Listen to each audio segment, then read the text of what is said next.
Very good.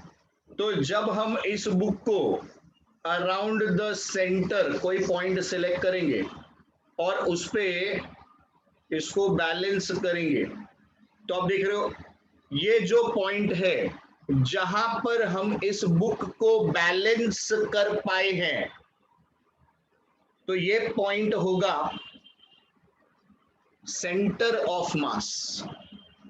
तो centre of mass is something where the entire mass of the body is supposed to be concentrated. It is not actually concentrated. क्या मैं ऐसा बोल सकता हूं कि बुक का पूरा मास उसी जगह पर है?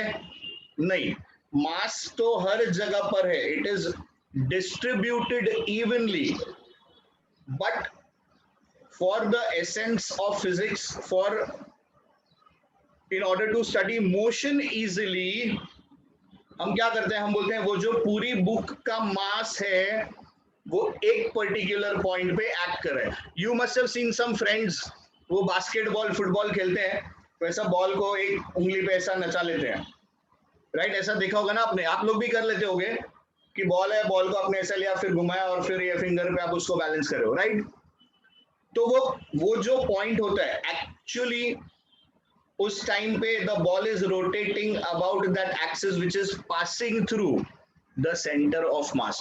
आप थोड़ा भी इधर उधर करके देखो, आपका बॉल तुरंत गिर जाए। तो सेंटर ऑफ मास क्या है भाई? Centre of mass is that point where the entire mass of the body is supposed to be concentrated. Is it actually concentrated? No, it is supposed to be concentrated. तो ये हो गया अपना definition. तो ये जो हमने बोला, the point where the entire mass of the body is supposed to be concentrated, ये हो गया हमारा centre of mass definition. Unfortunately वो डेफिनेशन नहीं पूछता अपने को, वो अपने को क्या पूछता है? वो अपने को पूछता है उससे related numericals. Now for symmetrical bodies, ये प्लीज ध्यान रखना, for symmetrical bodies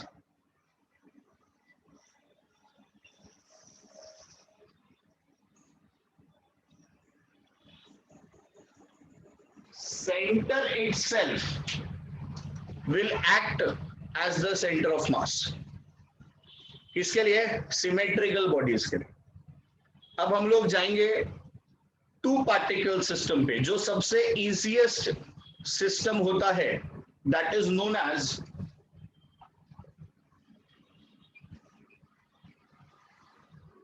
to particle system. So two particle system मतलब क्या? टू पार्टिकल सिस्टम मतलब आपके पास में दो पार्टिकल्स है, आपका जो सिस्टम है उसमें दो पार्टिकल्स है। तो लेट अस से हमारे पास में दो पार्टिकल्स, ये पहला, ये दूसरा, and this we are taking along the x axis. अपने को सबसे इजी और कन्वीनियंट पड़ता है, सो लेट अस से हमने ले लिया इसको एक्स एक्सिस। तो हमारे पास पहला बॉडी, इसका मास है m1, दूसरा बॉडी इसका मास है m2। आपको बोला जाएगा कि ये जो टू पार्टिकल सिस्टम है इसका आप सेंटर ऑफ मास निकालिए। ठीक, चलिए तो अब हम कैसे प्रोसीड करेंगे, ऑब्जर्व करो, एक अच्छे से समझ लो, बाकी सारे फॉर्मूले आपको अच्छे से आ जाएंगे। तो हम लोग क्या करेंगे, हम लोग एक रेफरेंस एक्सिस ड्रॉ कर लेंगे। दिस इज माय ओरिजिन, यहां से लेके यहां तक let's say the distance is x1, इधर से इधर तक distance is x2। So now my centre of mass, ये कैसे निकाला जाएगा देखिए। So we will write xcm।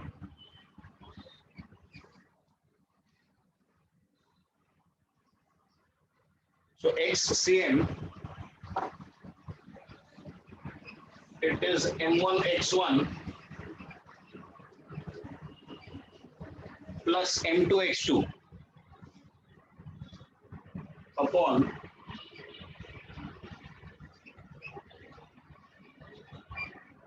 m1 plus m2। तो आपका total mass of the system हो जाएगा m1 plus m2। This is m1 x1 plus m2 x2।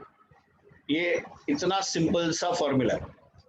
अब अगर आपको यही चीज y एक्सिस पे दे दी जाए, सेम चीज अगर आपको y एक्सिस पे दे दी जाएगी तो आप क्या लिखोगे? YCM is equal to m1y1 plus m2y2 upon m1 plus m2। आ रही है बात, समझ में आ रही है? टू पार्टिकल सिस्टम क्लियर हुआ? ओके। अब आपको बताऊं तो ये एक्चुअली फिजिक्स नहीं है, ये मैथ्स। ये अपन लोअर स्टैंडर्ड्स में इसको बोलते हैं वेटेड एवरेज।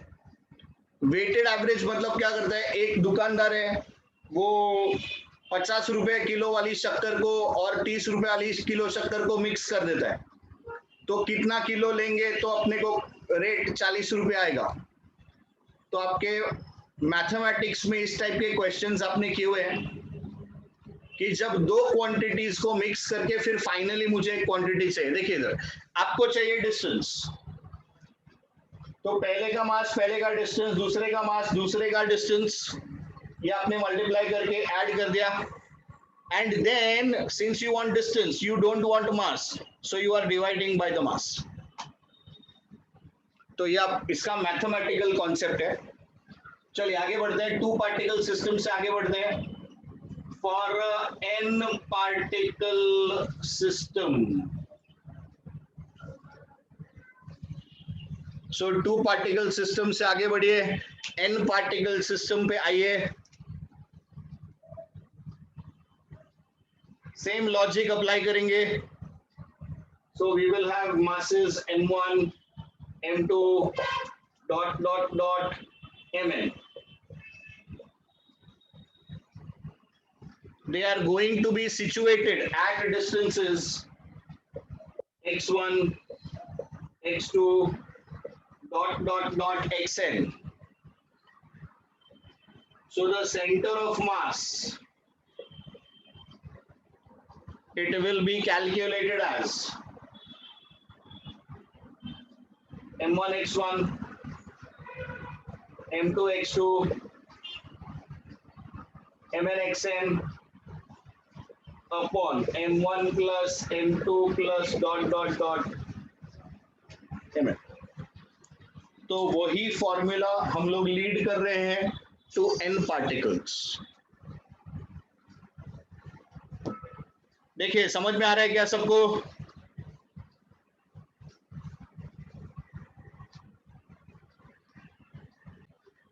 तो जब हम 2D में डील कर रहे हैं तो 2D में देखिए क्या होगा। आपके पास एक बॉडी है, ये आपने बॉडी ले लिया, it is divided into n particles, let us से m1 m2 dot dot dot mn। तो ऐसे बहुत सारे पार्टिकल्स है इसके अंदर।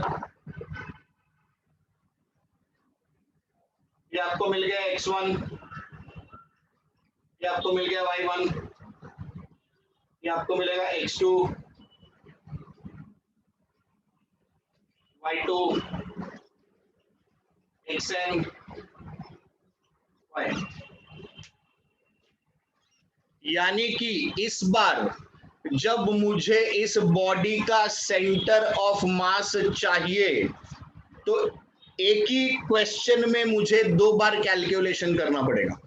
आई will have to calculate XCM and I will have to calculate YCM at the same time।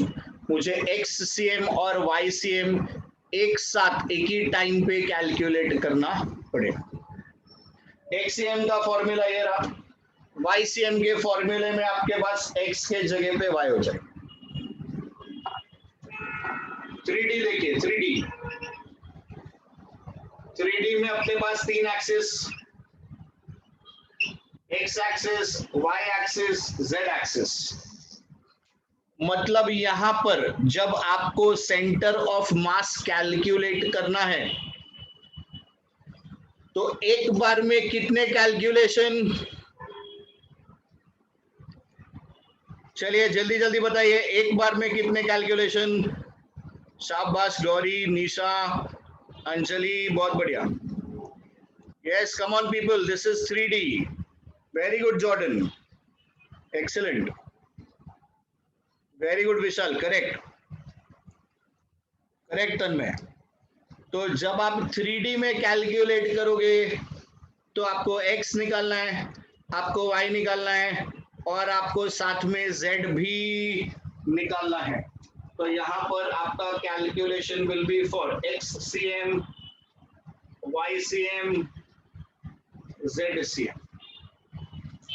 Now what happens is, अपना जो बुक है, अपना बुक क्या करता है, इसको इजी दिखाने के लिए यहाँ पर अपन 3 बार कैलकुलेट कर रहे हैं। अपने बुक में वो लोग क्या करते हैं, ऐसा आपको 3D फिगर देंगे,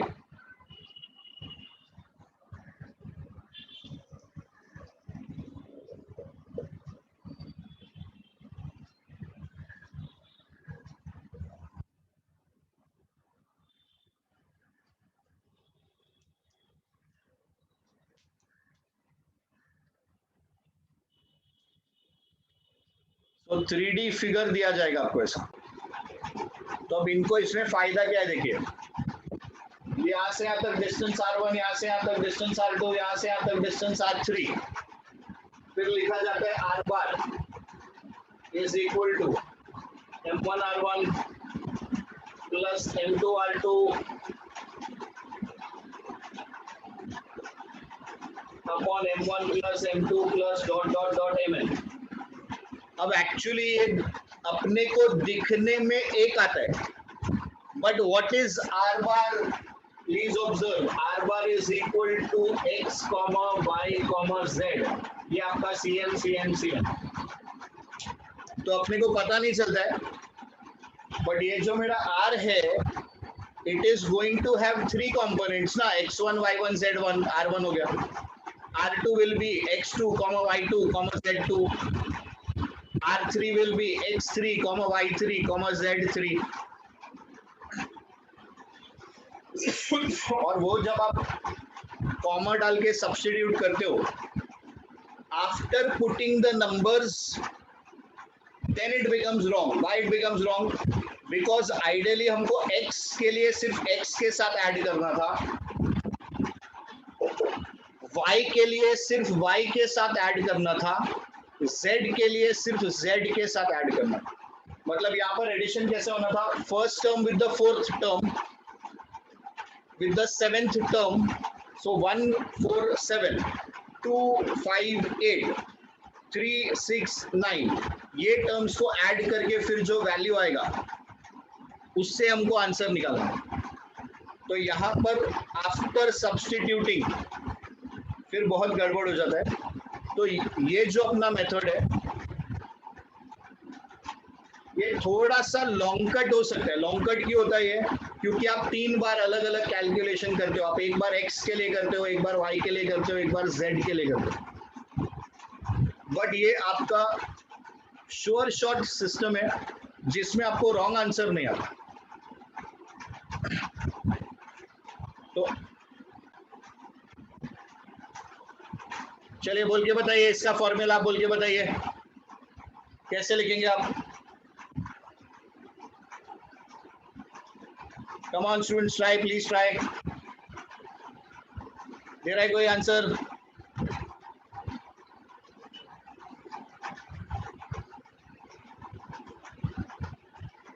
शाबाश गौरी, शाबाश अंजलि, बहुत बढ़िया, बहुत बढ़िया।